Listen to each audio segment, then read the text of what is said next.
Diamond public school के द्वारा आयोजित इस टीचर्स डे पे पधारे हुए हमारे डायमंड पब्लिक स्कूल के समस्त प्यारे प्यारे टीचर्स और प्यारे प्यारे बच्चे एक बार जय श्री राम के नारे के साथ आज के इस कार्यक्रम का शुभारंभ करेंगे। जय जय श्री राम, जय श्री राम। भगवान श्री राम की जयकारी के साथ आज हमने इस कार्यक्रम का शुभारंभ किया है और उम्मीद है कि अब जो कुछ भी होगा सब कुछ अच्छा ही अच्छा होगा।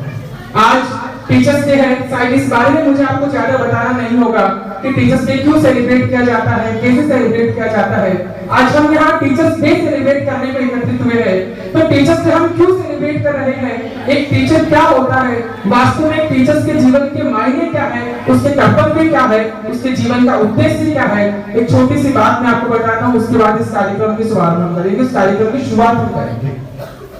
मेट्रो सिटीज के बारे में आजकल आपने सुना होगा कि कैट पेरेंट्स होते हैं, डॉग पेरेंट्स होते हैं। आप सोचो कि ये कौन से पेरेंट्स सुने, cat parents, dog parents. Metro cities में वो लोग जो पेट्स रखते हैं, बिल्लियां पाल के रखते हैं, कुत्ते पाल के रखते हैं, जब उन्हें 1, 2, 4 दिन के लिए अपने शहर को छोड़कर किसी दूसरी जगह पे जाना होता है तो सबसे पहले गूगल पे कैट पेरेंट्स और डॉग पेरेंट्स को सर्च करते हैं और ये देखते हैं कि सबसे अच्छी रेटिंग किसकी है। जिसकी रेटिंग सबसे अच्छी होती है वो 2, 3, 4 डेज के लिए अपने कैट को, अपने डॉग को उसके यहाँ छोड़ के जाते हैं। लेकिन यहाँ तो किसी ने जीते जागते मनुष्य को, अपने अंश को, अपने अवतंश को, अपने कलेजे के टुकड़े को, अपने लाडले बेटे को, अपने लाडली बिटिया को किसी ने आपके हाथों में सौंपा है। अगर आप शिक्षकों ने, आप शिक्षिकाओं ने उस बच्चे से, अपने बच्चों से ज्यादा या अपने परिवार के सदस्यों से ज्यादा प्रेम नहीं किया तो आपका शिक्षक होना बेकार है, आपका शिक्षिका होना बेकार है।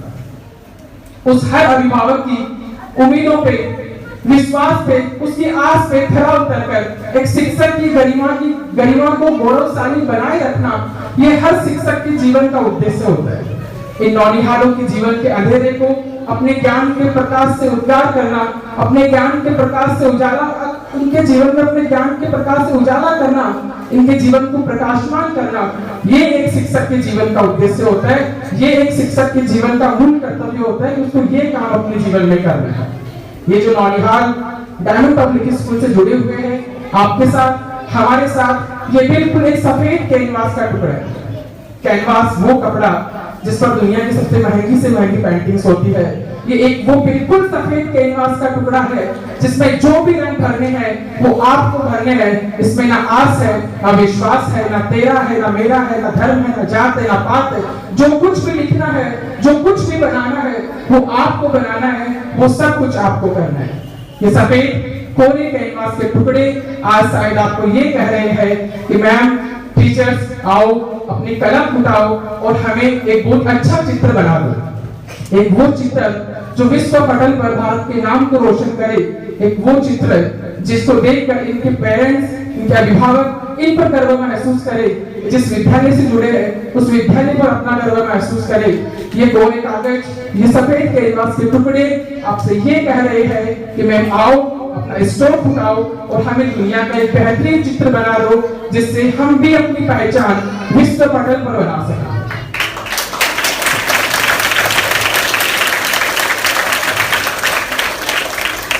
अलग अलग रंगों की कक्षाएं होती है, हिंदी की टीचर आती है, अपने स्ट्रोक उठाती है और उस कैनवास पर कुछ बना के चली जाती है। इंग्लिश की टीचर आती है, अपने स्ट्रोक उठाती है और उस कैनवास पर कुछ बनाकर चली जाती है। मैथ, एसएसटी, साइंस, संस्कृत, बहुत सारे टीचर्स इनके जीवन में आते हैं और बहुत सारे स्ट्रोक्स बनाकर जाते हैं। ये यात्रा लगभग 12 साल तक चलती है और 12वीं के बाद में जाकर एक दुनिया की सबसे बेहतरीन पेंटिंग बनकर तैयार होती है। और वही पेंटिंग यदि आधी रात को कुचामन की गलियों से शराब पीकर अपने घर आकर अपने बाप को कहती है कि डैड इट्स माय लाइफ, तो ये गलती उनकी नहीं, ये गलती हमारी होगी, ये गलती आपकी होगी कि हमने इनको शिक्षा के साथ संस्कार नहीं दिए। और यही पेंटिंग्स यदि ओलंपिक जीतकर तिरंगे का मान और सम्मान संपूर्ण विश्व पटल पर अगर लहराती है, तिरंगे का मान और सम्मान संपूर्ण विश्व पटल पर अगर ऊंचा करती है, तो उसका मान भी आपका होगा, उसका सम्मान भी आपका होगा और उसका अभिमान भी आपका होगा।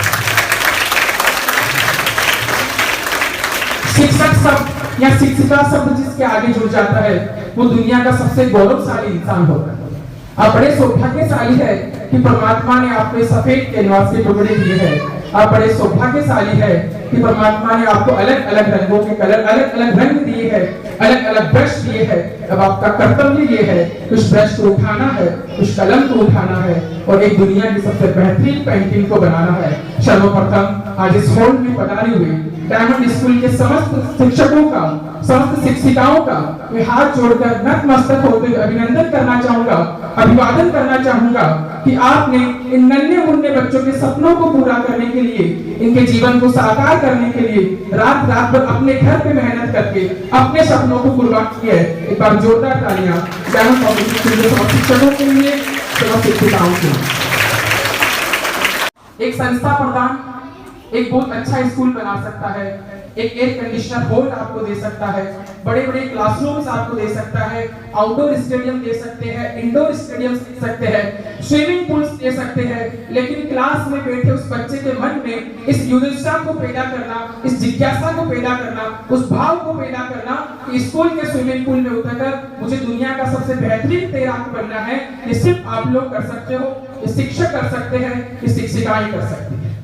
हिंदी की क्लास में बैठी उस बच्चे के मन में इस भाव को पैदा करना कि मुझे महादेवी वर्मा और मां मीरा के मार्ग की सबसे बड़ी कवयित्री बननी है, ये भाव सिर्फ एक शिक्षक पैदा कर सकता है, एक शिक्षिका पैदा कर सकती है। एक संस्था प्रदान सुविधाओं के साथ में कभी भी इन चीजों को नहीं कर सकता, वो सिर्फ सुविधाएं उत्पन्न कर सकते हैं, सिर्फ साधन उपलब्ध करवा सकते हैं। लेकिन वहां जो साधना होगी, वहां जो तपस्या होगी, वहां जो तपोबल होगा, जो त्याग होगा, जो समर्पण होगा, वो आप लोगों का होगा। और आप लोगों का त्याग, तपोबल, समर्पण वास्तव में काबिले तारीफ है, जिसके लिए एक बार मैं आपको पुनः धन्यवाद देना चाहूंगा।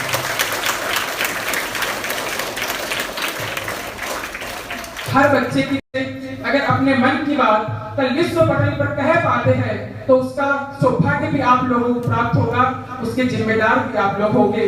और अगर यही बच्चे अपने मन की बात, अपने दिल की बात अपने परिवार के सदस्यों के सामने भी नहीं कह पाते हैं तो शायद उसके जिम्मेदार भी आप लोग होंगे और उसके जिम्मेदार हम लोग होंगे। इनके जीवन में जो कुछ भी होना है उसकी सारी जिम्मेदारी आपकी है, सारी जिम्मेदारी हमारी है। तो डायमंड पब्लिक स्कूल के 375 नौनिहालों का भविष्य आपके हाथ में है। इनके लिए आपको कौन सा त्याग करना है, कौन सा समर्पण करना है, वो सब कुछ आपको निर्धारित करना है। ये नौनिहाल जिंदगी की इस देश के वो नौसिखिए घोड़े हैं, अगर आप चाहो तो उन्हें करोड़ों की कीमत के घोड़े भी बना सकते हो, और अगर चाहो तो परिवार और समाज की उन्नति में रोड़े भी बना सकते हो। अब निर्धारण आपको करना है कि आपको इन्हें क्या बनाना है, कैसे बनाना है और कब तक बनाना है। ये सारी बातें मैंने पहले इसलिए की है कि यहाँ बैठे समस्त शिक्षकों को, समस्त शिक्षिकाओं को अपना महत्व समझ में आ जाए कि मैं कितना महत्व रखता हूँ। कुछ लोग सोचते हैं, कुछ लोग इस प्रोफेशन को, अपने काम को अपनी सैलरी से देखते हैं। क्या मुझे सैलरी कितनी सी मिल रही है, मुझे 5,000 मिल रही है, 7,000 मिल रही है, 10,000 मिल रही है। सोचो यदि आज आपने किसी बच्चे को बहुत अच्छी मेहनत करवाई हो, वही बच्चा अगर कल यूपीएससी क्रैक करके कलेक्टर बन जाता है, आईएएस बन जाता है, आईपीएस बन जाता है, रास्ते में आप कहीं जा रहे हो, अपनी कार से उतर अगर आपके चरण स्पर्श करता है तो शायद उससे बेहतर सुकून, उससे अच्छा पल इस दुनिया में कोई नहीं हो सकता। तो अपने आप को कभी भी अपनी सैलरी से, अपनी तनख्वाह से मत आंको। ये देखो परमात्मा ने आपको वो दिया है जो शायद हर किसी के नसीब में नहीं है, हर किसी की किस्मत में नहीं है। बस मैं इतना सा कहना चाहूंगा कि आप लोग सौभाग्यशाली हैं, आप लोग गौरवशाली हैं जो आपको ये मौका है।